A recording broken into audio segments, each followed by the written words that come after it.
And welcome back to the Nexus Gaming Series. Sorry about that delay there, guys. We had to just get one last member in here. Welcome hot off the press.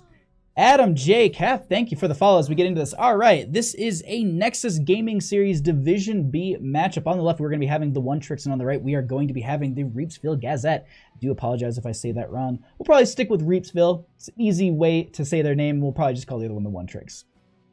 Welcome, everyone. Welcome back. Welcome back. Thank you for coming by. I hope you had a nice little break. I was just sporadically running around the house like, I need water. I need to set up lobby. I need to get these, like, I need to do a coin flip. Like, there's too many things at once. But we are here. We are back into it.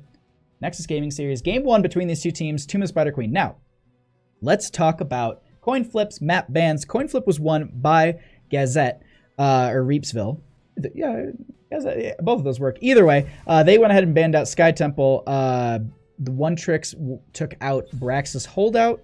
Game 1 is Tomb of Spider Queen, as you know. And then Game 2 will be Volscat. No, I'm just kidding. We're not going to have a repeat. We're going to be going into Infernal Shrines chosen by the One Tricks. Now, Hanzo banned out by the One Tricks. Yeah. Okay. I was like, wait a minute. Did I set up? No, I have lobby right. Okay.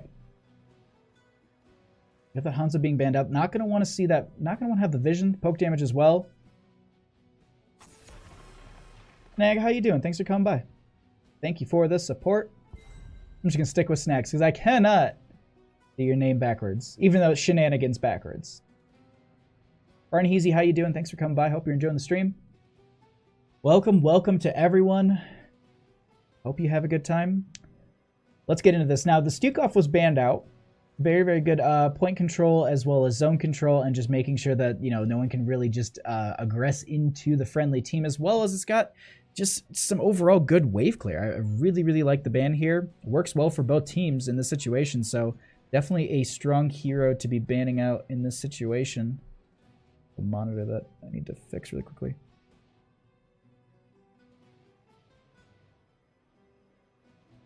I posted, sorry, I in like this Discord that I have with a bunch of friends back home and stuff, like I posted, I don't know if any of you saw, there was the Luchador Chihuahua. Hey Rag, how you doing? I thought you were streaming right now. It's like, I thought you were going to stream at 6, or were you just wiped out from biking? Which also, how was your biking? Also, that Crash game, Semi-Crash, whatever you're playing, Trailer Crash, was absolutely a blast to watch today. Thank you for that. But let's get back into this. The one thing I want to note really quickly, so I posted the Luchador Chihuahua. If you didn't see it, it was on Twitter by Bliss Heroes. It's hilarious. I'll actually post it really quickly. You'll be like, why is he posting Twitter links in here? But yeah, that is did I copy the right? Yeah. Here's the storm. So if you didn't see it, I just posted it in Twitch chat, which there's going to be a huge delay, so you'll be like, why is there a random Twitter link in here? That's why it's there. Barnheezy, thank you for that follow. I do appreciate it. But someone underneath that responded there was also an HGC trailer moment where purple hack effect appeared, hoping for Sombra. That hack effect, I think, was like, I want to say it wasn't HGC. I think it was like BlizzCon last year. But even then, like, it'd be cool to get Sombra in this game. But I just want a Luchador Diablo because, well, who doesn't want a Luchador Diablo? Speaking of Diablo, we are going to be having the prioritization onto that tank as well as Malfurion on the side of Reepsville. And I really like this. I like this as a start. I think that it's a strong combination, especially with the Stukov being taken off the table. The overpower into Roots, even Shadow Charge into Roots. That's a cute dog. Which dog? Are you talking about my dog, the one that was at the start of the draft, or the little Luchador Chihuahua that Blizzard posted? I personally, like, I was actually looking at it, and if you look at the eyes, to me it looks like you can actually see, this is so tinfoley, you can actually see the hero selection screen, and it's them teasing a new hero. That's just what I want. Alright, Phoenix, with that, I like the idea of like a Garrosh. I think that could punish the Diablo dive. And then they're going to get him a D for that as well to get into the back line, as well as have any sort of rescue for a member who gets that Shadow Charge. Overpower just gets thrown and taken away. I do like this setup from both teams so far. I'm just making sure I'm not missing any. Oh my god! Sorry, Dog pictures and everything. I'm not missing anything. I'm just missing dog pictures. Looks like all of this is okay. Okay. None of that matters. Okay. We're good. We didn't miss anything big. Nah, I'm white from biking. Well, thanks for coming by and supporting the stream. Hope you have a good time. I'm glad biking's fun though. This next pick though, on the side of Reepsville Gazette, or excuse me, next ban. They're gonna need a main support. I think they can just support choke this throughout this entire thing, and I think Alex Straza could be a strong ban. Really? Interesting. I honestly, in the last game that we saw, Cluster Truck. It was a total rage game, but it looked so much fun. I think it looks more fun to watch than to play. Decker Kane though gonna be banned out. You know, actually, With the draft that they have with the Medivh, I think the Decker King could have played into it perfectly. That was actually what I was talking about in the last Tomb of the Spider Queen game that we just had. Decker King did like 30-some thousand in healing in comparison to like the 60 or 80,000 that was done by, I think, the Stukov in that game. And it was just like, well, my whole argument is I don't think as a solo support, both dogs. Oh, thank you. Yeah. Dogs are perfect. Greymane gonna be banned out. Not a bad ban at all. Works with the dive from Diablo. Malfurion setup is huge for them. Works with the composition. Can clear camps. Can clear waves. Got some poke. Got some dive. It's a strong ban. I do like it. But I honestly think the Decker King with the Medivh, I think that could be extremely strong, and I'd really like that they're taking that off the table. I think that's a heads up ban, if you want to call that. Sombra special effect already. Hold on. Sombra's special effects already are in the game some way. Shields, portals, turrets, floating shields that go straight. Unique, I suppose. Shield that goes out straight. I guess I would be surprised to see Sombra because of those redundancies. I don't know. Wait, the floating shield though, that's it's not Sombra, that's Symmetra, I thought. And shields and turrets. I don't think she just did hacking stuff. I'd like to see her. Alright. Let's actually focus on the draft. Sonya, though, going to be picked up on the side of Reepsville here with the Maiev. And I honestly say, with the Diablo Malfurion, it's just setup after setup for the Maiev. And I think on Tomb of the Spider Queen, it can work out perfectly for them. Vault of the Warden's huge. The Blink can be a really, really good setup over a wall. Diablo can follow up that dive. So you take out the Greymane, but you still leave Maiev, who I think has, I wouldn't say taken place of Greymane, but definitely in some drafts, they've changed the way, you know, they've changed their draft a bit and they've slapped Maiev in now, and it works. You don't get the same single target blow up, but you definitely get a lot of setup and damage on top of that. It's not, I would say Greymane's got a little bit more burst, and that's probably why they have the. Okay, hold on. I don't think this is going to be what's happening, but it's probably going to be a D Shield Uther. And they're going to have the Kael'thas for the rotations and the Wave Clear, which is going to be huge for them. I wouldn't be honestly too surprised to see like a Gul'dan Jaina. I think Jaina has a lot more setup with the team. Ring of Frost with the Warden's Cage as well as Diablo's Apocalypse. I think there's just a lot of setup with the Jaina. Gul'dan has some value with Poke, Wave Clear in the rotations. I think Gul'dan's extremely strong. Junkrat could be an option as well, but I think he would anti-synergize with the current draft. I think Jaina currently slots in best with the team. You could still, actually, you could Kael through Zod, but it's just one of those heroes you don't see. It's just, you're setting yourself up to, you need to stack 30 skill shots, essentially. Am I remembering that correctly? 30 skill shots? Isn't it like 15 and 15? You get like one reduction in mana, and then you get like a power spike at 30, if I'm not mistaken. But either way, I mean, I like the idea of the Jaina. I think it works, but Gul'dan works. Wrong skin though. I do have to say those new skins are delicious. But all right, so let me just go through really quickly. Oh, dude, I meant Symmetra. No, yeah. No, you're good. You're good. That's why I was like, Sombra doesn't use those things. Like, unless I haven't played Overwatch in this long. No. All right. Really quickly though, just my great idea. You toss Uther in. You Divine Storm. So you into the fray, your Uther. They Divine Storm, and then you portal them out with a Medivh, and then you have all the damage coming out from Kael'thas and Phoenix under the point. Either way, let's get into this. We have a game one. It's not going to be something that ridiculous, but if they did, that'd be cool. The only reason I was thinking it might be Divine Storm is because it might shut down the potential for the Warden's Cage, but realistically, anyone who gets Warden's Cage, you just throw the Divine Shield on them, and then they just walk away. And I think that's a way better play, to be honest.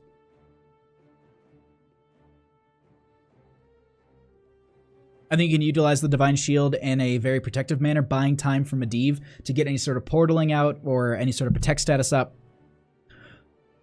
I like the Uther pickup. The only thing is the cooldowns are really, really long. And, I don't know. He's mana hungry as well. We'll find out here. We're going to find out how this is played. In game number 1, on the left-hand side, we are going to be having the one tricks with my Drow Knight on the Kael'thas. Linkin Park going to be on the Garrosh. Bridgeburn going to be on the Phoenix. Key going to be on the Uther. And we are going to be having... I have to check for it. Siege going to be on the Medivh. On the right-hand side, we are going to be having Reepsville Gazette with Nikki Soretto on the Maiev, Akin on the Gul'dan, Kaltum on the Diablo, Boiled Frogs on the Malfurion, and Jake the Snake in that bottom lane on the Sonya. But let's get into this mid lane, as we do have 5 members on the side of the One Tricks coming in here. Medivh going to be scouting this out for the friendly team. Diablo doing the same thing with that Fire Stomp. And just Sonya already set in that bottom lane.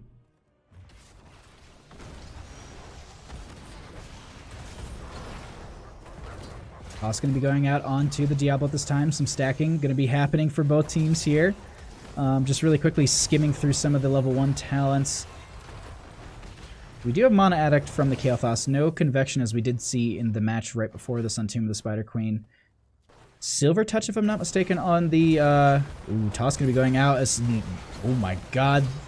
Linkin Park's so low there, but the protection status is going to be coming out from Medivh. Just perfect, just mitigating the Diablo Shadow Charge there into the wall as well. I mean, just even that stunner, just all that setup there was just nothing that happened. So Siege going to be getting a lot of value here, as there will be the pull in, there will be the Shadow Charge as well. Linkin Park not going to be getting to that portal in time. That will be the first kill of the game, going over in favor of Gazettes. Actually, it's Reepsville Gazette. It's not plural, but either way, Jake the Snake going to be solo laning into Bridge Burner down this bottom lane. So Phoenix going to be utilizing that solo lane. As it looks like this mid lane, a little bit of a brawl potentially starting out. We do have the Diablo is going out there for the gank, but it's not going to be happening at this time. Just going to be making these rotations over and over again, as we do have Kael'thas going to be going ahead and utilizing that portal as well, just to get up here a little bit quicker. Going to go ahead and grab these gems. We do currently have Maiev getting the blink out. That will be Diablo Shadow Charge out as well. The root won't be there. Portal going to be perfectly placed, and they are able to get Linkin Park out in time. This is actually the little counterpart that I was talking. Actually, Toss going to be going in with the combo, and again, so low here. Gul'dan will be falling. They do get a huge pull in from Nikki Soretto, but that won't be enough to get the kill that they're looking for. It looks like they back right out of here. A couple of them low on mana need to go back, but at the same time, they even up the kills. They get that Gul'dan, and that main source of wave clear has been taken off the table for a couple minutes here, allowing the members of the One Tricks to rotate around, even up the talents. It's not a huge experience deficit, but, you know, anything that starts, any experience that starts to grow in favor for a team really becomes a nuisance, as we have the endless tank battle in top lane. Diablo getting some really good body blocks out at this time. Some portal going to be set up for Garrosh. Toss going to be going out into Maiev. They get the stun as well. On top of that, there will be the Umbral Bind and the Vault of the Warden, but it won't be enough, as they get the pick on to the Maiev as well. Another kill going over in favor of the One Tricks here, as they go ahead, clear out top. I rotated my camera way too quick there, as they actually get the Shadow Charge onto Linkin Park there. No follow-up damage. That is just going to be kill going over, and they're going to be going down into mid lane. It's just Cal TM. Thank you, Barnheezy. I usually, if it's one word, it's just like, it's Keltum. It's Caltium. Thank you. Meanwhile, though, bottom lane just peeking down here every so often. Looks like Jake the Snake got a couple turn-ins there. Bridge Burner saving those 21 gems. Turn-in should be available for the members of One Tricks here in just a second as they get out. These portals, I gotta say, are just on point. And they're getting Garrosh out just ever so perfectly as Jake the Snake going to be pushing down the bottom lane a little bit here. Some poke damage going to be coming out from Phoenix, but a little bit of a brawl. We got the stun going out onto the Maiev. Not enough for a kill, unfortunately, for them on the side of One Trick. As definitely, as we're getting into this later half here, a lot of the kill potential is just going to be getting stronger and stronger. And the other thing, too, is the experience going over for those kills is the big thing we're going to be looking for. As Maiev going to go ahead, just blink right out of there. Does not want to get caught out right there. Meanwhile, though, turn-in available for both teams. Sonya going to dive in, just get rid of that shielding on the Phoenix. Poke damage out. Really quickly, just to note, the Medivh is sitting at 21 out of the 40 stacks for... Oh. Caltium just walking up just to maybe get the overpower onto Myandral Knight. But that won't be happening. But the Medivh Master Touch base... Or it's not Arcane Rift, I guess, baseline questing talent is going to be sitting at the 23 out of the 40 needed. Silver Touch is at 49. We have the... He's sticking that bush. Gonna actually get the Shadow Charge on to a couple of these members. Bridge Burner gonna need to back off here as we do get the root coming out onto the Medivh, who actually gets the portal out in time. That will be Garrosh following out as well. They don't lose any members, but they are extremely low at this time. 65 out of the 50 gems needed. Both teams have the available turn-in, and that will be first turn-in going over in favor for the members of Reepsville Gazette. And I do apologize, I missed that little brawl in mid. They got that pick onto the Kael'thas, and that's actually a huge grab for the Gazettes here. Mostly, the one thing I want to note really quickly on that is that's their main source of wave clear, and it is gone off the table. They also dropped, I think they dropped a couple gems, and they didn't get them picked up because it was a little further out in the lane. Linkin Park going to get poked out here, and the one thing that we should note, early game, some of the questing talents, I didn't note this, the corruption stacks from Gul'dan sitting at 31 stacks already, 5 minutes into this game, about 6 minutes into this game, and once those are finished, look to see that damage just start to stack, and that might be the power spike they need on the side of Reepsville. Now, they do have this Web Weaver. I'm not saying that they're behind by any means, but this is going to be even more of a power spike for them. I'm curious to see how they're going to be able to deal with that. Maybe they might have to just start diving onto the Gul'dan on the side of the One Tricks, or just finding some way into that backline. As you can see the poison damage that comes out. The damage over time is so intense as they're only 5 stacks away from finishing that out. Meanwhile, though, in top lane, that Web Weaver is going to be pushing up so much. They go ahead and take out this fort. That pushes them closer to 10s. And Reepsville is looking really healthy for a potential... Just a potential snowball in this. Now, it's Tomb Spider Queen. Kind of hard to just end here. The objective is typically what you utilize for push. They want to get onto this Phoenix Bridge Burner with 35 gems. If they can get rid of those, that is a hefty amount of the bank falling. The other thing, though, just to note, if they got rid of all of those gems, they would still have enough for a turn-in on the side of the One Tricks. They're sitting at 88 gems currently. Linkin Park trying to get 39 in. That will be enough. They actually get the toss onto Diablo. That will be the Apocalypse happening at this time. There will be the Shadow Charge going out onto the Uther. That will be some poke damage going out, but the protection status will be available. Portal's going to be getting them out just fine, and that will be Web Weaver phase turn-in for the members of One Trick. Going to try and push this back themselves. Now, they don't have 10s. They need to play this a little bit slow. They need to work up the lanes, go ahead and get themselves closer. Gul'dan sitting quite far up. That will be the overpower as well as the Shadow Charge. Cleanse going to be coming out. That will be the portal out from Siege. And they go ahead and just play this safe. They're not going to be losing any members just yet, but that poke damage coming out from Gul'dan is just so intense. Toss going to be going out onto Maiev at this point. Going to be working around a lot of these members here. We currently have the Horrify coming out. Looks like it will be pushing a couple of the members away. I think it might have been to Kael'thas. I don't think I actually saw the actual Horrify or Feared or anything like that. I heard it go off, and there's a timer for it, but I didn't see any note on anyone. I didn't even see the actual animation for it. Dive going to be going out onto the Phoenix at this time, who has 32 gems, only getting a couple in from that last turn-in. And really quickly, just to kind of burn through some of the heroic talents, we do have Divine Shield. We have the Phoenix out from the Kael'thas. We'll have the Polybomb from the Medivh. Warlord's Challenge out from Linkin Park, and it's going to be the Purification Salvo from the Phoenix. And on the right-hand side, we are going to be having Horrify, Warden's Cage. We'll have the Twilight Dream from the Malfurion, Apocalypse out from the Diablo, and Sonya's still holding. Fingers crossed it's elite, but we'll probably be seeing a Wrath of Berserker, as it looks like the Webweaver phase will be ending. The Maiev going to be popping. The Warden's Cage, that will be the Polybomb going out. Not going to be connecting. Silence going to be connecting into so many of the members here. No one going to be falling at this time. They all are going to be getting out. They actually lose their own Maiev in this situation. Linkin Park so low, that will be the protection status needed. And they're able to get out here. That will be the Purification Salvo hitting onto a couple of the members, and that will be Gul'dan falling as well. They will not be losing the gems. But here's the thing. One gem picked up right here. One gem picked up right there, and that is enough for turning on the side of One Tricks. And I wouldn't be too surprised to see them go in for another one. They're already positioning for it. Sonya's going to be trying to get these 22 in, just at least alleviate the bank. That won't be happening. So that will be back-to-back Webweaver turn-in phase in favor for the members of One Trick. Top lane pushed in quite a bit, though. That won't be really their priority, as it looks like they're already posturing in bottom lane with 4 members.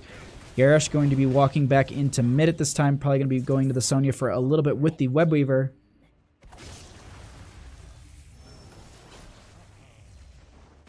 Poke damage coming out, but we're going to be continuing just to hold in this lane. Garrosh setting up on the other side of the wall. We also have Sonya up there as well. Maiev has the potential for the blink. Won't be happening. Just going to be poking out with that. Just get a little bit of damage.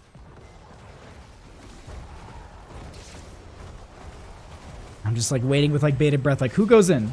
This top lane's not going to get pushed out too well. That will be the toss going out. That will be the Apocalypse as well. Polybomb going to be out onto the Sonya. The taunt will be connecting onto a couple of people. Pull in, and that will be a huge silence. The portal going to be going out, but it's not going to be used. It won't be getting them out of there, as it actually puts them back into the backline. Shadow Charge coming out from CalTM.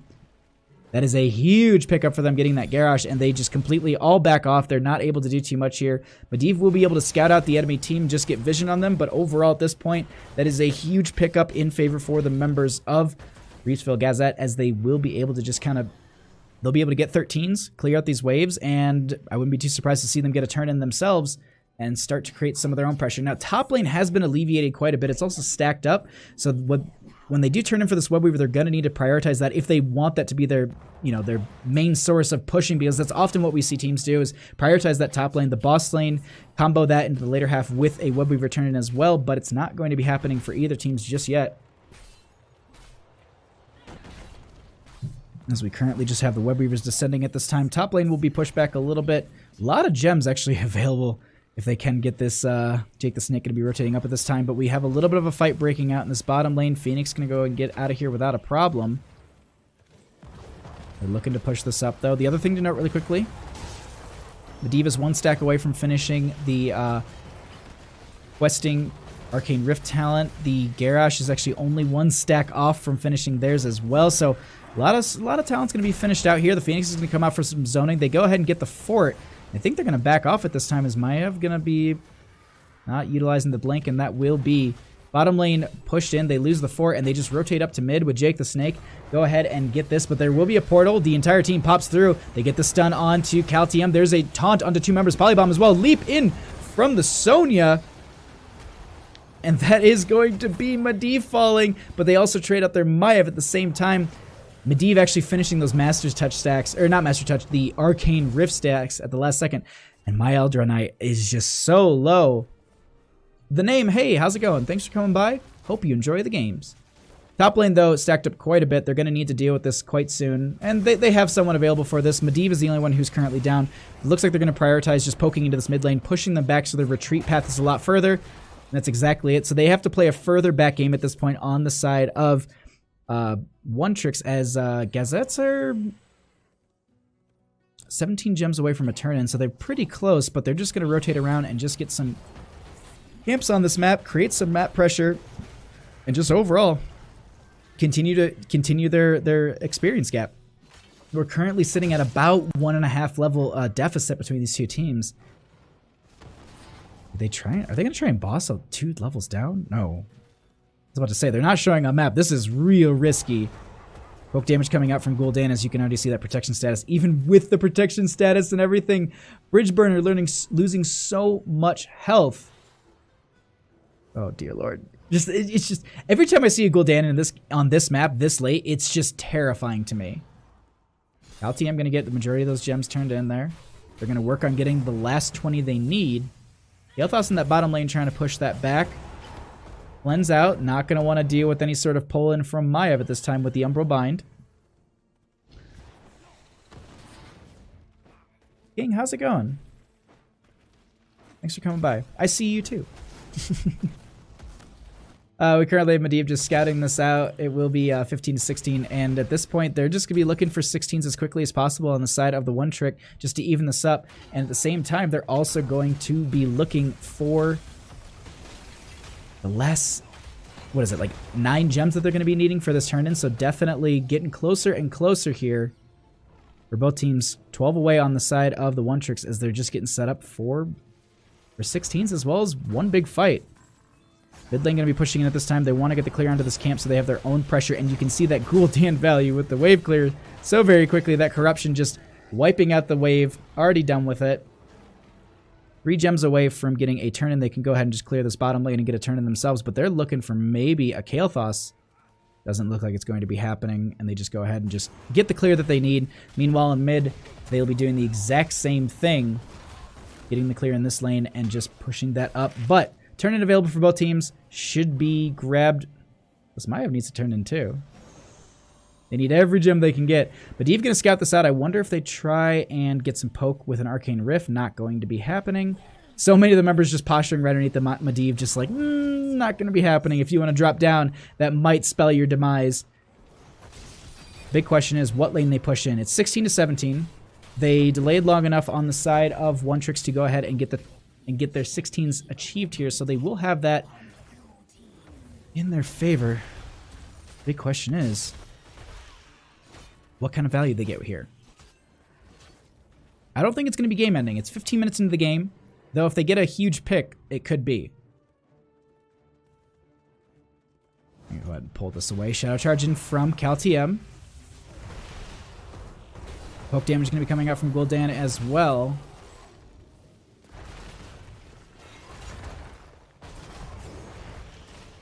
I'm just waiting with like bated breath at this point. All right, at this point we do have the Phoenix coming out. The Webweaver will be burned away in top lane. No keep, no big fight.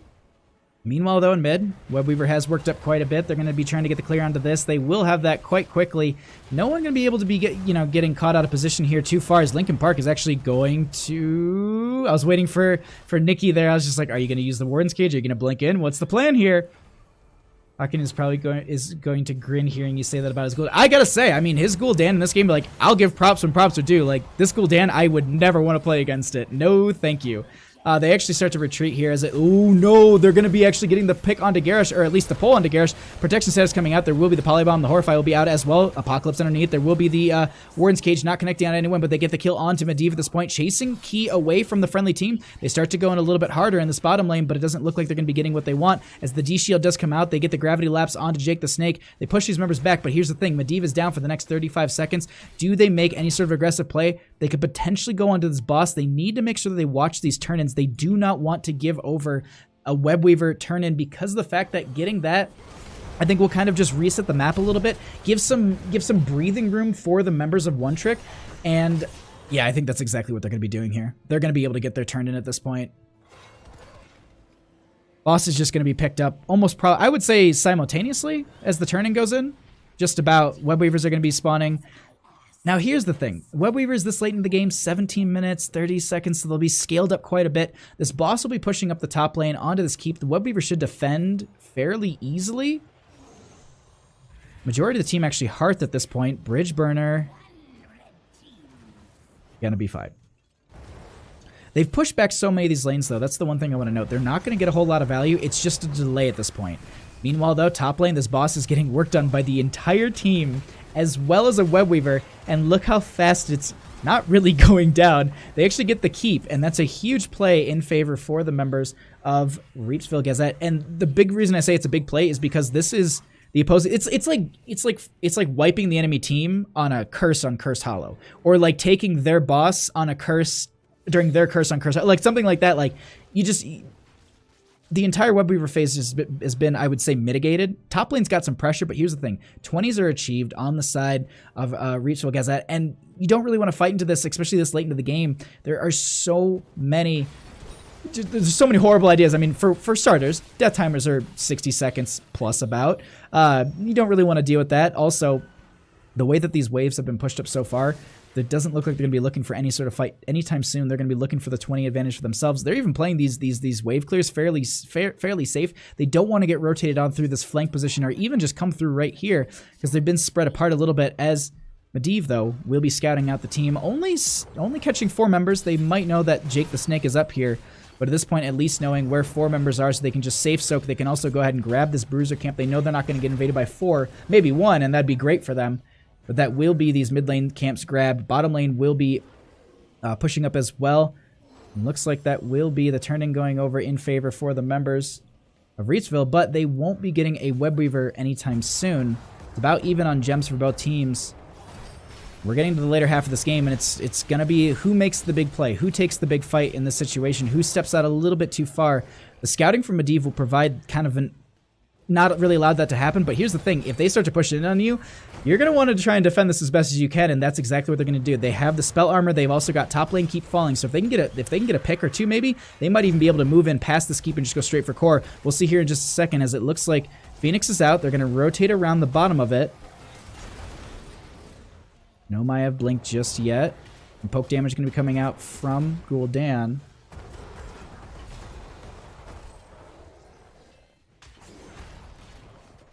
No one going to be killed just yet. Looking to push into bottom lane. Not even that either. Or at least push back in bottom lane.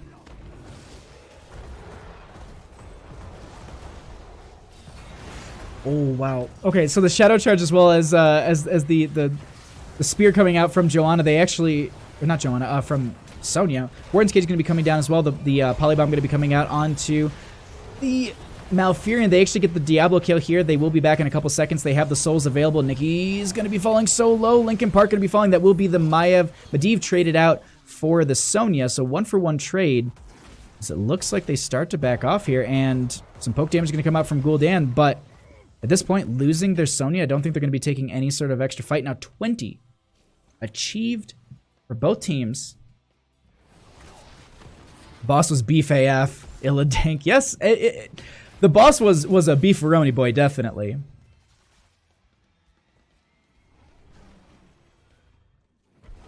Oh, sorry. I'm seeing like forfeit games, and I'm just like, what?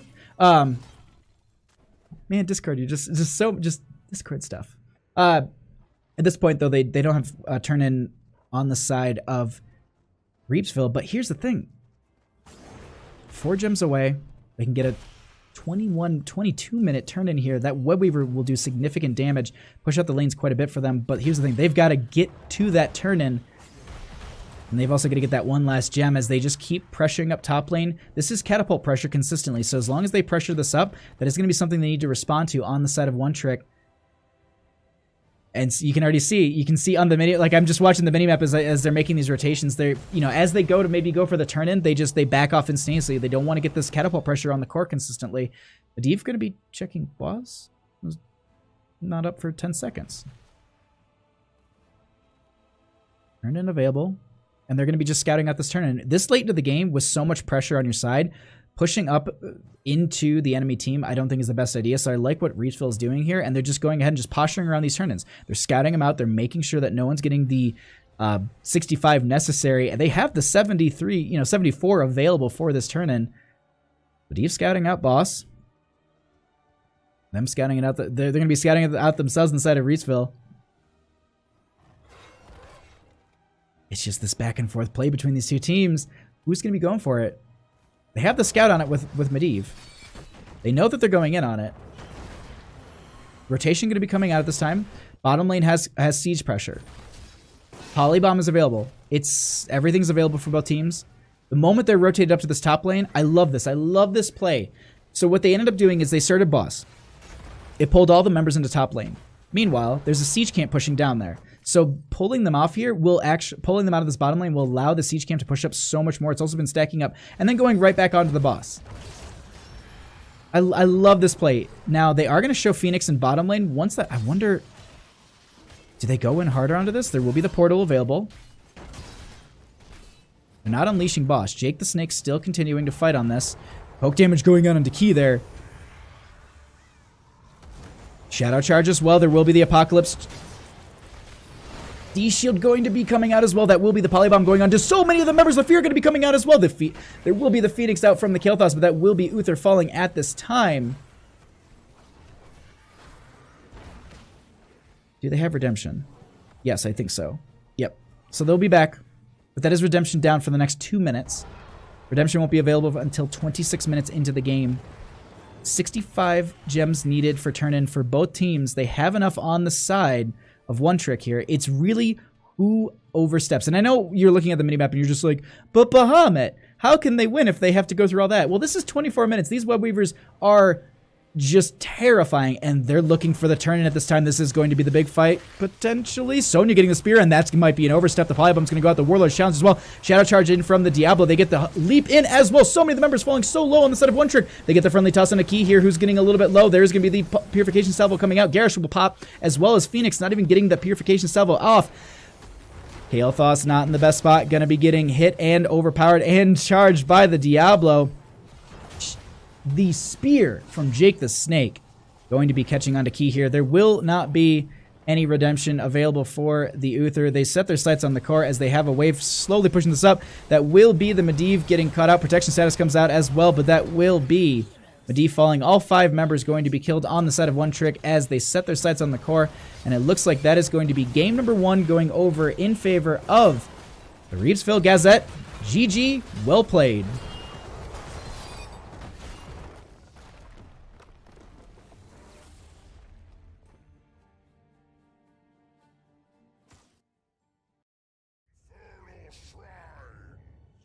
Yes. Let's get into Infernal Shrines. Baton, thank you for that follow. I do appreciate that. Hope you're enjoying the stream. Well, obviously you're enjoying the stream. Thank you.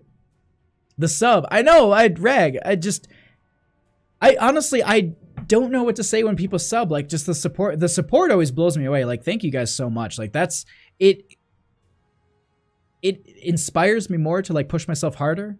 I don't know if that makes any sense, but like, I don't know, your subs, they mean so much to me. And the other thing too is like, all the sub money that I get, I put it right back into stream. Like it got Bandit Cam all set up and stuff like that, which we might even go even further with that. I would like to get like a green blanket for him eventually. So maybe we can do some like floating in space or something. He's a black dog, so he doesn't really work out with a lot of streaming stuff. Like a black dog on this screen right here wouldn't be too great. Cause he'd just be like a smudge on the screen. But either way, you're ready from the... Oh. 2 members of the same team said R, and I was just like, okay, well, that's 2 R's, and that's what I needed. I do apologize about that to the other team. I am sorry about that. I think it was the One Tricks. Sorry about that, One Tricks. Did not realize it. I'm just too excited about game 2. All right. On the left-hand side, though, we have the One Tricks, who... Let's just... go through this. Well, you know, while bans are happening, we can go through this really quickly. Coin flip was won by Reepsville Gazettes. Or Gazette. They went ahead and banned out Sky Temple. The One Tricks banned out Brax's Holdout. First game was Tomb of the Spider Queen, which was won by Reepsville. And the note that I want to make is that actually that was their map of choice. This currently, Infernal Shrines, is the map choice of the One Tricks, giving obviously first ban over to Reepsville Gazette, and they actually take out the Medivh here. They do not want to deal with that, and then Phoenix going to be taken away on the side of the One Tricks. CalTM, I almost said it wrong. CalTM, thank you for the follow. I do appreciate it. That Diablo play was exciting to watch, and do we get a first pick Diablo? Now, this is a map where you can first pick Stukov, you can first pick Diablo. And I think both are phenomenal first picks, but it's what do you want? And they want the Stukov. I honestly think that Diablo will then just go over in favor to the One Tricks. I don't know how you don't play him at this time. I think on a map like this, he's just got so much value. There's so many just the Infernal Shrines. So you've got the you know, the shrines themselves, which are basically giant, you know, octagons, if you will, if you want to get into like, or they're just giant circles and they've got 4 entry points unless you're in the top, which has technically only 3, but has either way, you only can enter through the bottom, whereas the other ones are 360, and there's just a lot of opportunity for Diablo to get those shadow charges. And so it's that's the debate that I think I'd be having on the set of one tricks, and then what to run with that. I personally think you then either grab crap. I'm like, you could grab Malfurion, but at the same time, Alexstrasza is extremely powerful on the map like this. You just don't want to grab her this early in the draft, in my opinion, because anytime you grab Alexstrasza this early, you literally just run the risk of they grab a mage, they put damage on the healing circle. So I personally say you grab the Diablo. Okay, so they grab the Diablo and the Hanzo. Hanzo offering, oh, good skin choice change. Nice.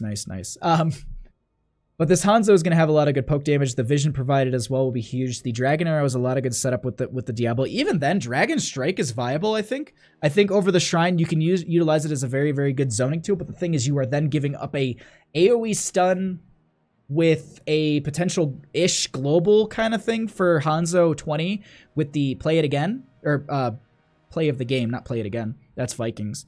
Play of the game by Hanzo can be huge for a team at level 20. So there's a lot of good aspects coming out from the draft on the side of one tricks. But we get a Sonya Garrosh. Sonya for that solo lane. Garrosh for the 4-man. Sorry, I'm just like all the math is clicking in my head. I'm like, well, that's a really good pick because so at this point, your bans are not a solo lane, which you can't just be like, that's a strong solo lane and take them off the map, or we're going to take this to take that off so we'd have to deal with it. They literally have to go, what's good on Shrine Clear and what's good poke damage? I personally say, if you're not going to take it, you get rid of Junkrat in this situation. I think the Junkrat poke damage is going to be a nuisance. The repositioning can benefit the Garrosh as well. I think he plays well into the Stukov. The poke damage in the Shrine is really powerful. I'm thinking they could just go into a Li Ming at that point as well, but I don't think Li Ming is worth the ban. I think the Junkrat, the poke damage, the essentially infinity grenades that you get out of him, I wouldn't deal with it. Jake the Snake, thank you for the follow. I do appreciate that. Glad you're enjoying the stream. Great Sonya play last game.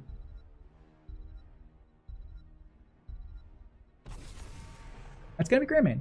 Okay. I mean, I don't think it's a horrible idea, but at the same time, I think the Greymane would have potentially paired well into their own draft. I think it would have been strong for the format. It would have given them a little bit of wave clear. It would have given them some more fight with that Diablo. If someone does dive onto the Hanzo, they do have the opportunity to get some sort of dive a little bit with that Greymane into the backline to help out the Hanzo. But it's probably they just don't want to run it on their own. The support show going to be coming out from the members of Reepsville Gazette. Do we get a Decker Cane? That's the big question here. Both teams could still technically take it.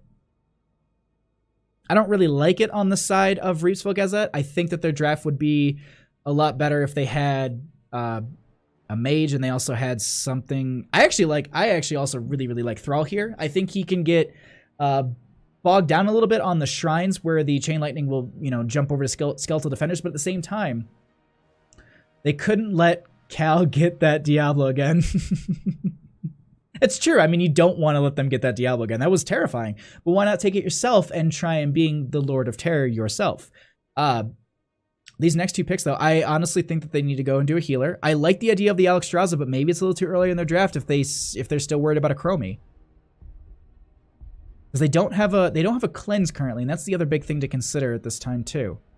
They could go into I like the Gul'dan with. Oh, okay. I like this. I like this a lot. They pick up the Blaze for the solo lane into the Sonya. I think Blaze offers quite a bit into these engagements. The armor buff, the other thing too is that Bunker offers kind of just like a pause in the fight. You drop Bunker and it's like, you want to keep doing damage? You got to burn down this thing first, which allows some of these members to, one, you can exit in any direction. So you have that opportunity to kind of like walk in one side, walk out the other, and you have basically a giant roadblock. And if you drop it on one of those entry points for a shrine, you can essentially feed your team in and out of that shrine safely while body blocking the enemy team. So I really like the Blaze pickup here. Junkrat I talked enough about. There's just poke damage, repositioning. I actually thought it would be better on the side of Reepsville Gazette, but they're going to be grabbing it on the side of One Tricks. They don't have a support yet on the side of One Tricks. They need Shrine Clear, and I think they need some poke damage. I like the Chromie here personally a lot, but they're going to go into the Jaina for their wave clear, and then they're going to need, I like the Thrall as well. That's going to work really good. I think that's good. Jaina's got the Shrine Clear, Wave Clear, Poke. They've got some good setup. Maiev has got some good dive. Also pairs well with the Garrosh. If you get an Umbra bind on someone who's tossed out of position, you just keep pulling further and further away. I like it. I really got to say, Reepsville Gazette, I think they have a really, really strong draft here.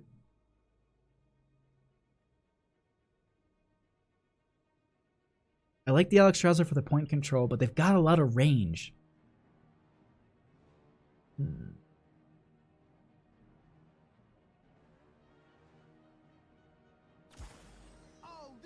Okay. I think it works with their team. Break it down can be huge for any sort of dive they get. Anytime you see a ring go out, if you can get a break it down in time, if you get the Warden's Cage out, you got to break it down. I think it's a safe play. I think it works well with their team. Boost can be beneficial for both chase and disengage. It's just that slow from Jaina, that pullback from Maiev, toss from Garrosh. There's so much. We'll see here in just a second. Let's get into this. Game number 2.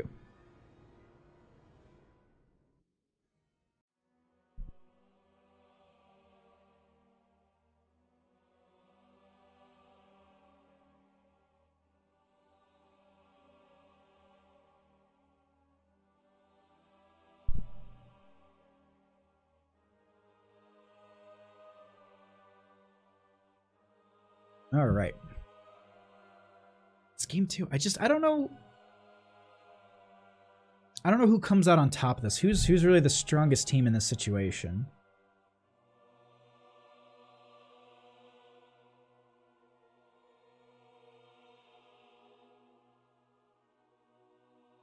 Wait, I am?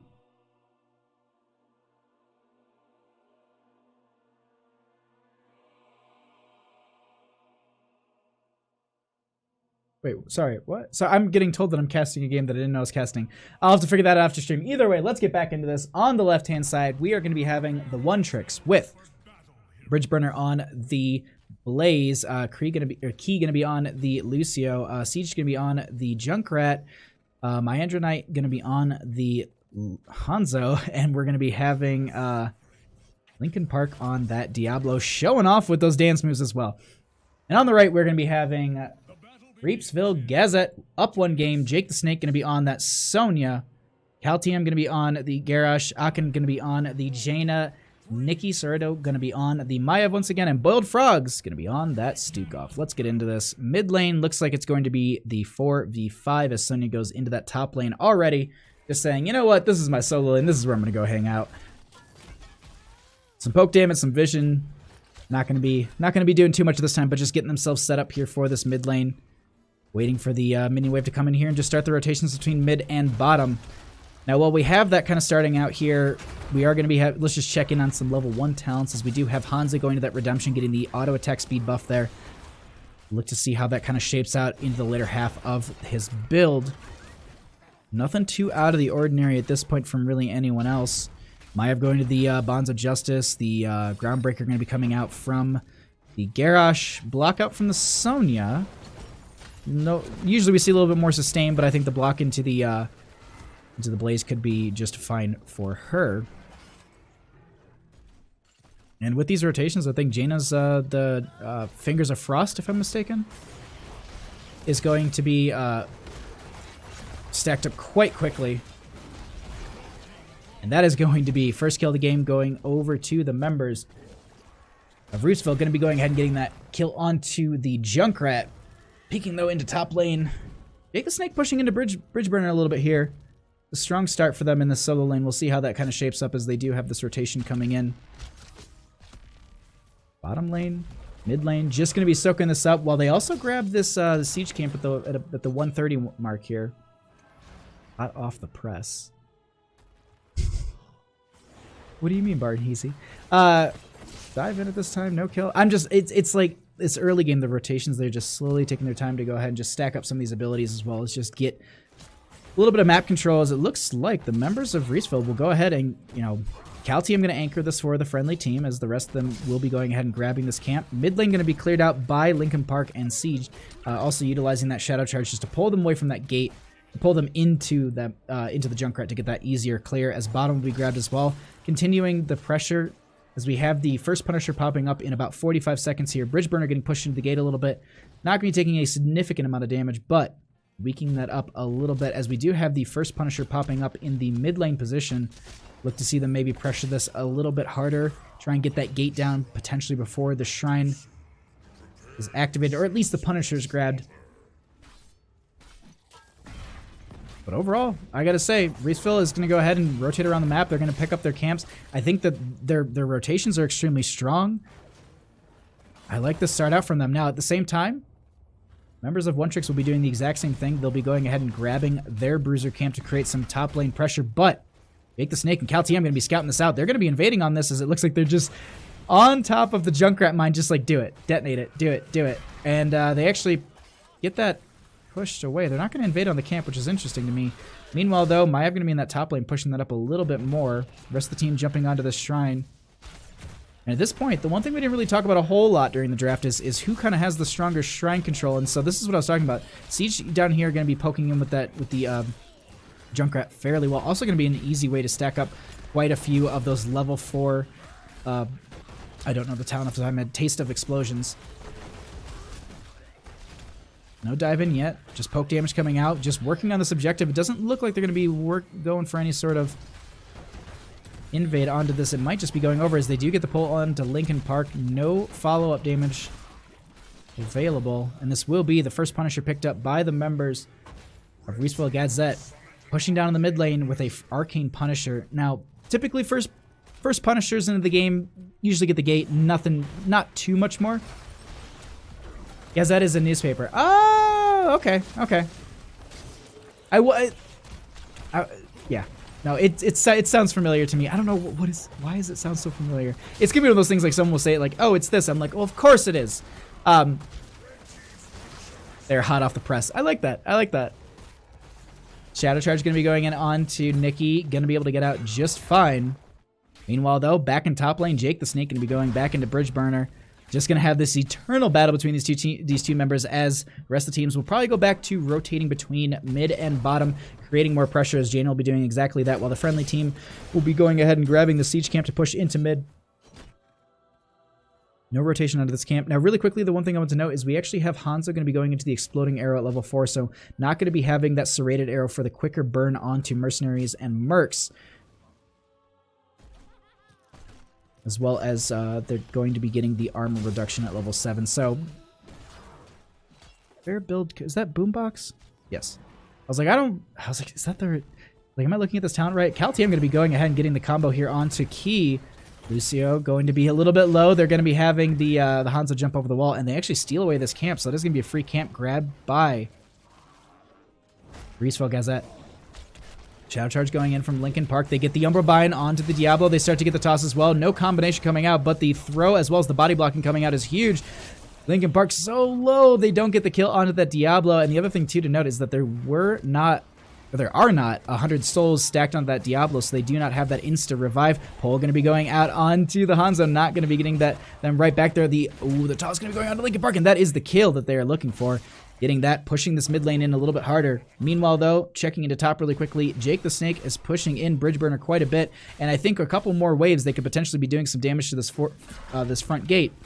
And that is quite big for them, mostly because of the fact that that is the next Punisher lane. If they do grab it, that will be you can't really bait it over the wall, as Junkrat's a little far forward in this lane. They're already getting pings down. The slow is there. Junkrat going to get the mind. It's not going to be connecting. They get the toss, and that will be a pickup in favor for the members of the Reepsville Gazette. In the mid lane, they're just going to be pushing this up. Boombox can be used just to keep the members up a little bit more full.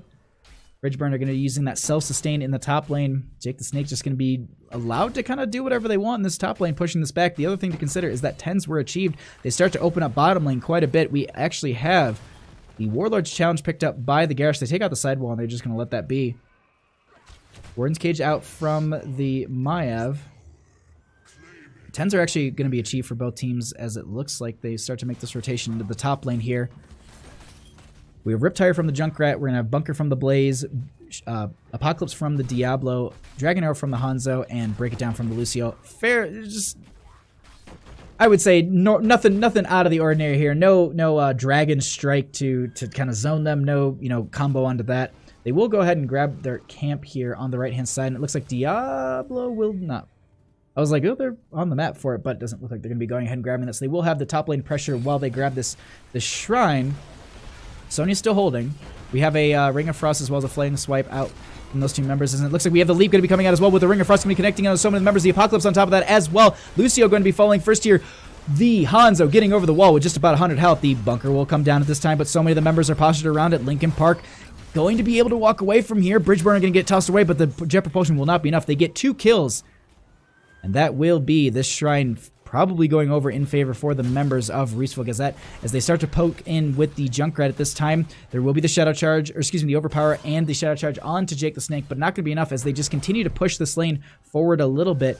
Meanwhile, though, I do want to note, mid lane's been stacking up quite a bit. All these archers will do quite a bit of damage as Diablo going to be rotating down there, making sure they work on getting the rest of those stacks needed. Sonya going to be rotating probably into the bottom lane to push this up even harder. This will be the next Punisher, probably? I mean, there's a chance because it's random. There's a chance that it can go right back into the mid lane at this point, but pushing that in and creating some pressure down there is big for them, as it looks like actually I was wrong. The Sonya going to be going ahead and grabbing the siege camp for that mid lane and just creating a little bit more pressure, as it will be the second Punisher going over in favor for the Reepsville Gazette.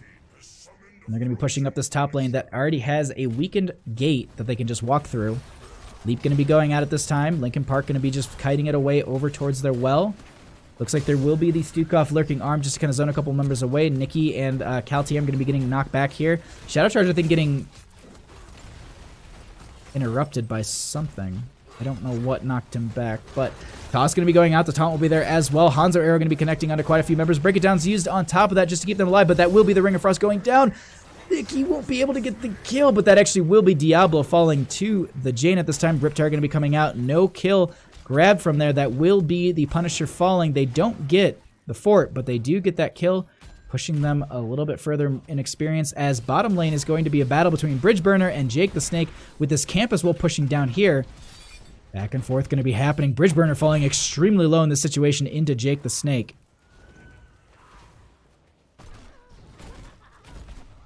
And they come down to respond to this, but here's the thing.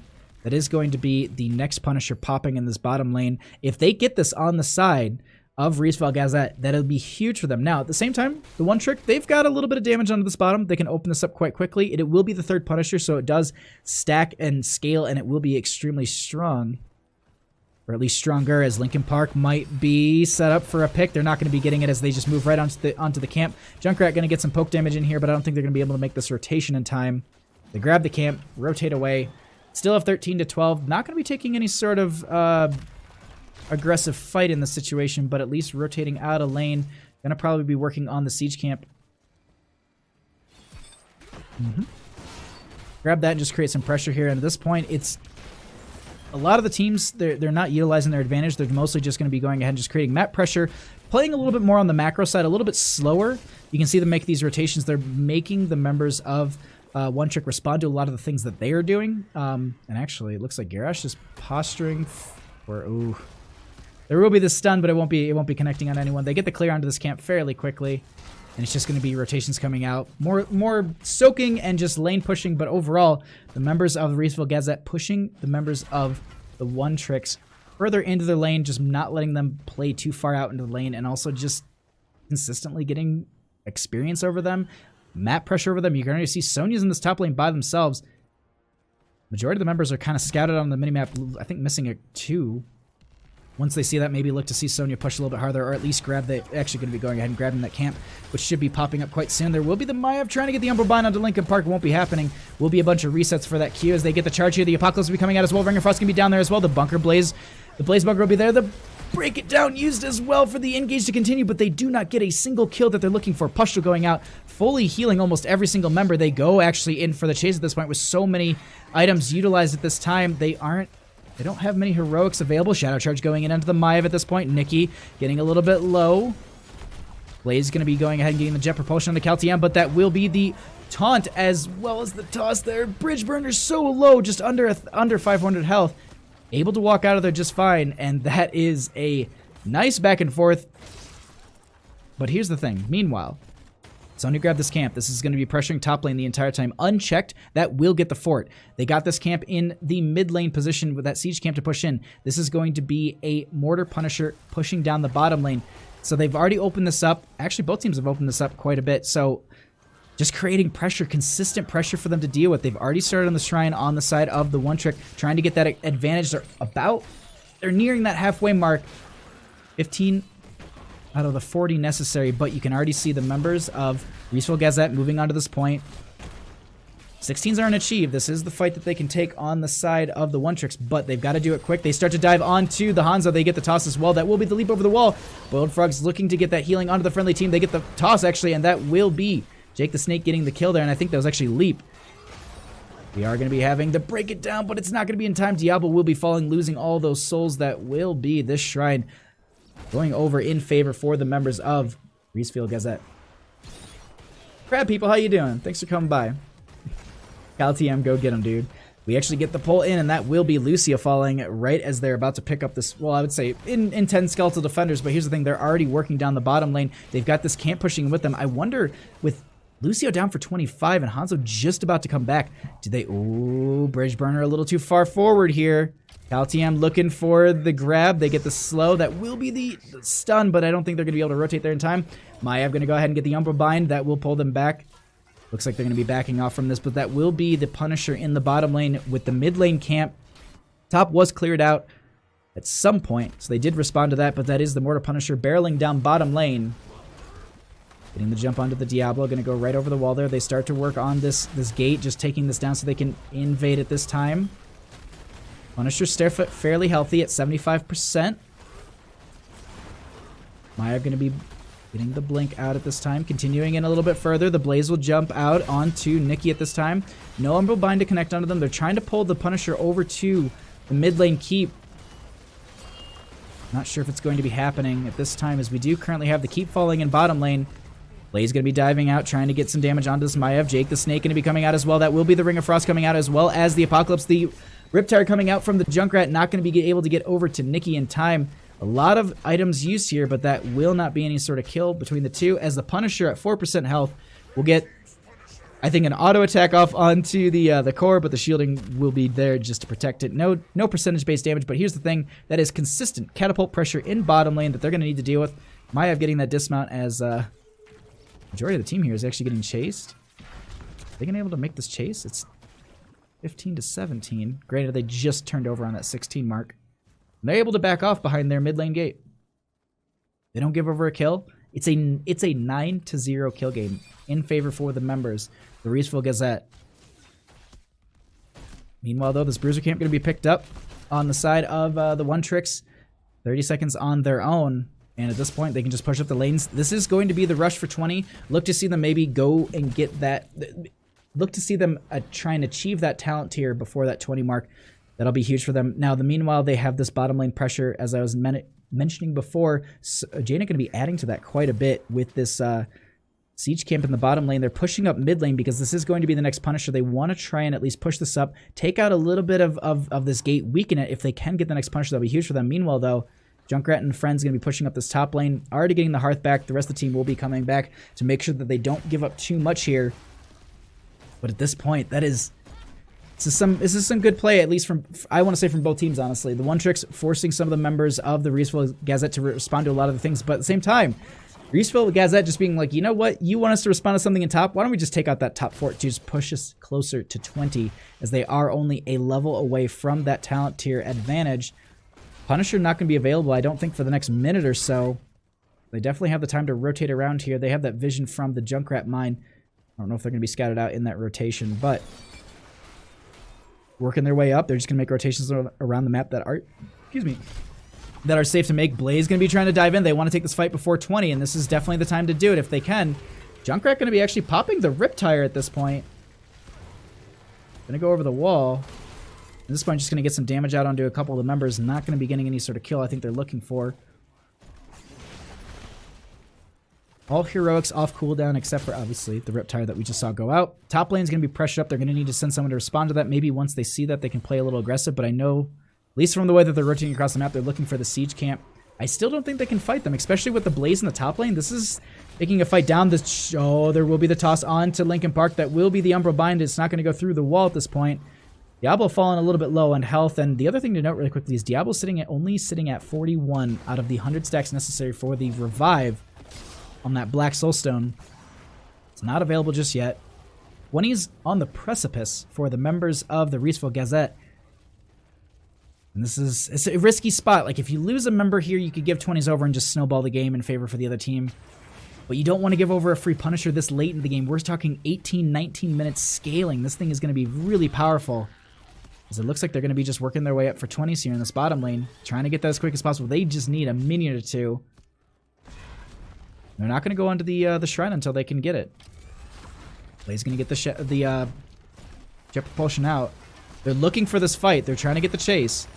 Ring of Frost going to go out, going to connect onto two members. They get the Hanzo arrow out as well. The Apocalypse is out on top of that. That will be the Junkrat Riptire going to be coming out, but Linkin Park so low going to be falling at this time. The Maiev with the Warden's Cage just absolutely locking in 3 of these members. They get the burn on to 4 of them, actually, and that will be 4 members falling at this time.